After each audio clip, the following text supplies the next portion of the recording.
Então, onde que as pessoas mais erram? Eu citei o exemplo de acordar às 5 da manhã e de tomar muito café, mas fica um alerta, tá? Não é, por exemplo, acordar às 5 da manhã, tem pessoas que dormem 8, 9 da noite e tá tudo bem acordar esse horário. Já deu 7 horas de sono, aí tá tudo bem. Eu tô falando de pessoas que dormem meia-noite, acordam às 5 e ficam o dia inteiro fazendo coisa e vão dormir de novo meia-noite. Isso a longo prazo não é saudável, tá, gente? A longo prazo isso não é saudável. Então o recomendado é você dormir pelo menos 7 horas e você ter um dia produtivo. Dizem que as pessoas que acordam mais cedo fazem mais no dia. Isso é um mito. Vamos levar em conta duas pessoas. Uma acorda às 5 da manhã e outra acorda às 7. A pessoa que acorda às 5 da manhã, ela já vai ter produzido 2 horas de atividade, mesmo que as necessidades básicas, até às 7 da manhã. Tranquilo, 2 horas. A pessoa que acorda às 7, ela vai acordar naquele momento. Então a pessoa que acordou às 5, ela fez mais coisas até esse momento. Só que se as duas pessoas tiverem um sono saudável, um sono regular, não dormindo muito e não dormindo pouco, quando a pessoa das 5 da manhã for dormir, a pessoa das 7 ela ainda vai ter mais 2 horas de produtividade.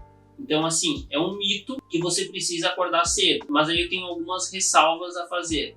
Por exemplo, você não deve acordar muito longe do horário que o sol nasce, né, salvo exceções. O que eu quero dizer com isso? O sol nasce 6 da manhã, geralmente, né? Mudando algum fuso horário, alguma localização, ele vai nascer um pouco antes, um pouco depois disso. E se você acordar 10 da manhã, já são 4 horas depois do sol nascer. É uma diferença grande.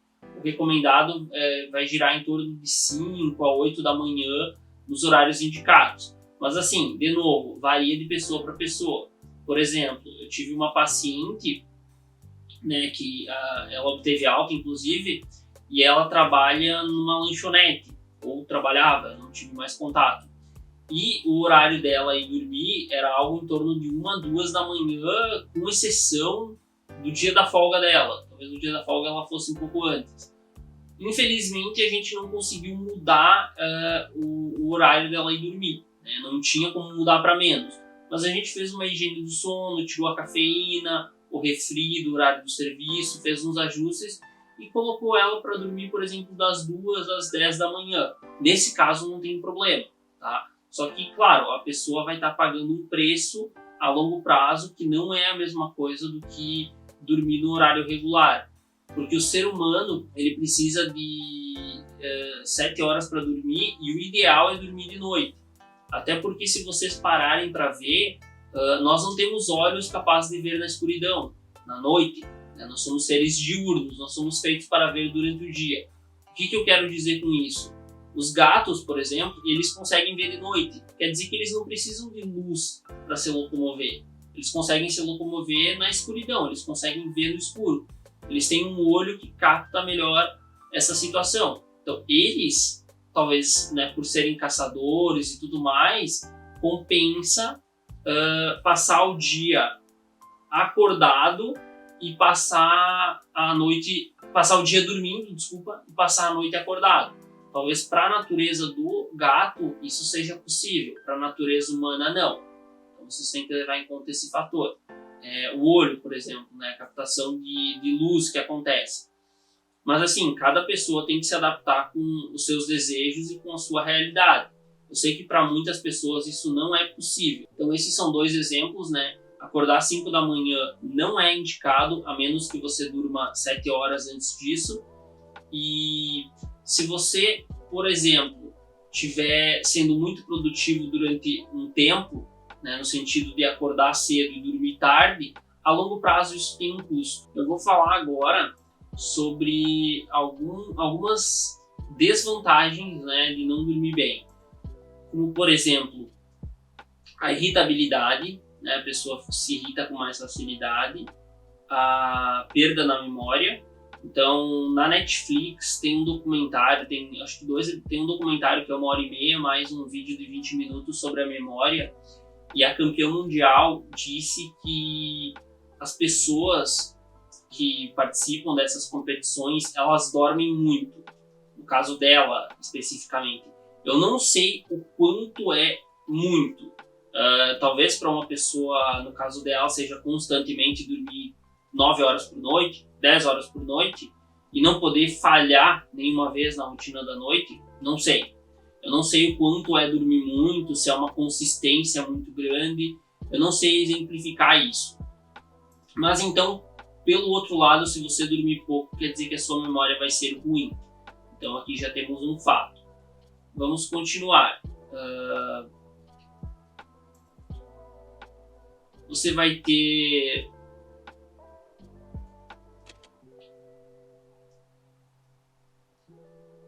uma facilidade maior a chorar, uma facilidade maior a ir para as recompensas imediatas. Que, inclusive, o meu próximo episódio eu vou falar bastante sobre as recompensas imediatas. O que são recompensas imediatas, então? Recompensas imediatas é tudo que o ser humano obtém algo imediatamente. Por exemplo, eu estou meio deprimido, né? Inclusive uma das características de quando se dorme mal, ou um pouco ansioso, que também é comum quando se dorme mal. Então eu estou numa dessas situações. E o corpo, para animar o cérebro, né, no caso o cérebro para se animar, digamos assim, ele busca algo que você não vai precisar investir muito tempo. Então, por exemplo, estou estudando para o vestibular, eu vou precisar estudar 1 ano para passar numa prova, para estudar 5 anos para obter um emprego, para não sei o quê. Assim, é uma motivação que você precisa de muito longo prazo. Então, é difícil ter motivação. Pessoas que fazem caridade, por exemplo, elas não obtêm o retorno em vida. O retorno começa a vir depois que a pessoa morre. Isso é uma motivação assim, que o ser humano tem absurda. Você não obter o resultado desejado em vida. É como aquelas árvores que você planta, para ela gerar frutos precisa de 90 anos. Tipo, você planta ela para os teus bisnetos consumirem. Então, são diferenças gritantes. Existem essas motivações, e quando você está fazendo tudo errado, quando você está dormindo errado, você vai para as motivações comuns, né? Você vai para as motivações rápidas. Seria, por exemplo, uma resposta do organismo para tentar te tirar desse estado deprimido. Um exemplo é o TikTok, que agora nessa pandemia ficou claro que esses vídeos curtinhos eles trazem um certo vício. Então a pessoa vai lá, tá um pouco deprimida, vê um vídeo, tem um pouco de recompensa, é engraçado ou é divertido. Ela vai querer ver o outro. Ah, não é tão bom. Ah, não, mas eu estou investindo pouco tempo. No outro vai ser bom. Ah, mas não é tão bom. Aí no outro, aí acaba que ela passa muito tempo nessas recompensas imediatas, né? Além de vídeos curtos, tem jogos, seja no celular ou no videogame ou em outro lugar, falando de jogos em geral. Redes sociais, a questão da resposta que as pessoas dão, né, no sentido de responder mensagens. Tem a questão de sexual, né, que é tanto a masturbação, a pornografia e o ato sexual em si, a própria relação sexual. São atividades que costumam ser rápidas e dar uma satisfação, um prazer no momento. Não tem nada de errado com isso, só levando em conta que alguns aspectos disso, né, como por exemplo o vício, a dependência desses atos, tanto das outras recompensas como a da questão sexual, deve ser levado em conta.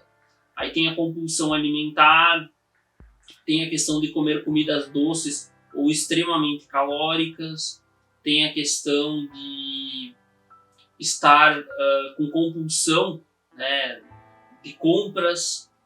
Tem muitos comportamentos aí que são imediatos, que eles dão uma recompensa no mesmo momento e eles são desvantajosos para nós. Então, assim, é uma coisa que você não gostaria de fazer no momento. Por exemplo, você está tentando economizar ou perder peso e no meio da sua compulsão você fez algo contra aquilo que você queria. Você gastou dinheiro ou você comeu. Então, assim, é um objetivo que você não quer fazer. Agora vamos para outros tópicos aqui. Eu já falei sobre acordar 5 da manhã e beber café o dia inteiro. Agora eu vou falar sobre estudar com sono. Como eu falei a questão da memória para o sono, né, se você dormir mal, a tua memória vai piorar, não vai adiantar se você estudar com sono, porque o cérebro ele não vai captar tudo, ele vai estar tentando se manter acordado enquanto você está tentando forçar a entrada de novos conhecimentos no cérebro. Não adianta muito estudar com sono. Outro item, fazer coisas importantes com fome. Uma colega me falou no serviço uma vez, né, eu trabalho às vezes com relatório, e eu mandei o relatório de uma situação para ela. E ela falou, tu fez isso aqui com fome, né, tu comeu toda a pontuação. Aí eu tentei entender o que ela estava falando, porque realmente eu fiz perto do horário do almoço, eu tinha feito as visitas e depois fiz o relatório, mas o que me impressiona é que eu sabia que você não deve fazer compras com fome.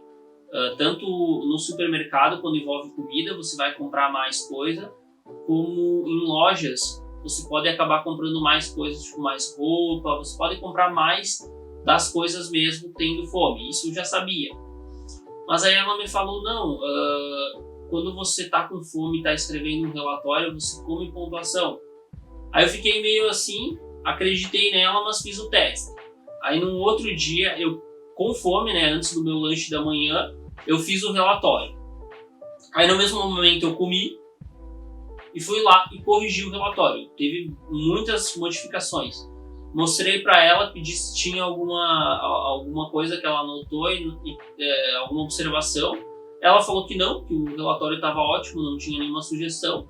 E eu comentei no teste que eu fiz para ela. E realmente comprovou, né, fez a prova real que realmente comer antes de fazer algumas coisas importantes é necessário. Você não estar com fome é um ponto relevante.